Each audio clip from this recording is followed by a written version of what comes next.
যুদ্ধের নতুন বাস্তবতা থেকে শিক্ষা নিচ্ছে বাংলাদেশ সেনাবাহিনী। ট্যাঙ্কে দেখা গেল কোপ কেজ।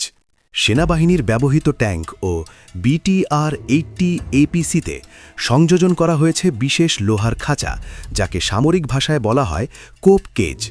বর্তমান বৈশ্বিক যুদ্ধ পরিস্থিতির আলোকে এটি নিঃসন্দেহে একটি গুরুত্বপূর্ণ ও সময়োপযোগী পদক্ষেপ।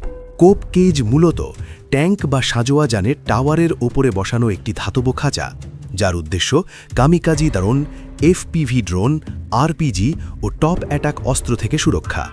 এই ধারণার জন্ম হয়েছে রাশিয়া ইউক্রেন যুদ্ধক্ষেত্রে। রাশিয়া প্রথম তাদের ট্যাঙ্কে এই কোপ কেজ ব্যবহার শুরু করে।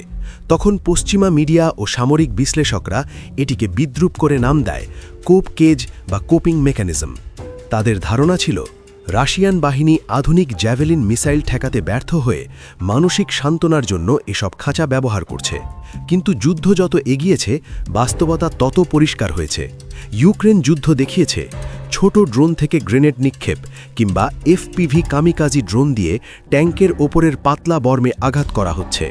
কোপ কেজ ড্রোনকে মূল বডিতে পৌঁছানোর আগেই আটকে দেয় অথবা খাঁচায় ধাক্কা খেয়ে মাঝপথে বিস্ফোরণ ঘটাতে বাধ্য করে। জ্যাভেলিন বা এনলয়ের মতো মিসাইল ট্যাঙ্কের ওপরের পাতলা বর্মে আঘাত হানে।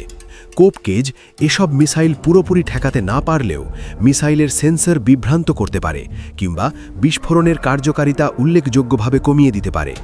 বাংলাদেশ সেনাবাহিনীর ট্যাঙ্ক ও APCতে কোপ কেজ দেখা যাওয়া প্রমাণ করে সেনাবাহিনী আধুনিক যুদ্ধের বাস্তবতা থেকে শিক্ষা নিচ্ছে এবং ভবিষ্যতের হুমকির জন্য প্রস্তুতি নিচ্ছে। বিশেষজ্ঞদের মতে বাংলাদেশকে একই সাথে নজর দিতে হবে দেশীয়ভাবে কামিকাজি ড্রোন উন্নয়ন, FPV ড্রোন উৎপাদন এবং ড্রোন প্রতিরোধ ব্যবস্থায়, যাতে শত্রুর ড্রোন আক্রমণ থেকে সুরক্ষা পাওয়া যায়, আবার নিজেদের তৈরি ড্রোন দিয়েই শত্রুর ওপর কার্যকর আঘাত হানা সম্ভব হয়। যুদ্ধের চরিত্র বদলে গেছে। ট্যাঙ্কের শক্ত বর্ম আর একমাত্র নিরাপত্তা নয়। বাংলাদেশ সেনাবাহিনীর ট্যাঙ্ক ও APCতে কোপ কেজের উপস্থিতি বলছে একটাই কথা: ভবিষ্যতের যুদ্ধের জন্য প্রস্তুতি এখনই শুরু হয়েছে।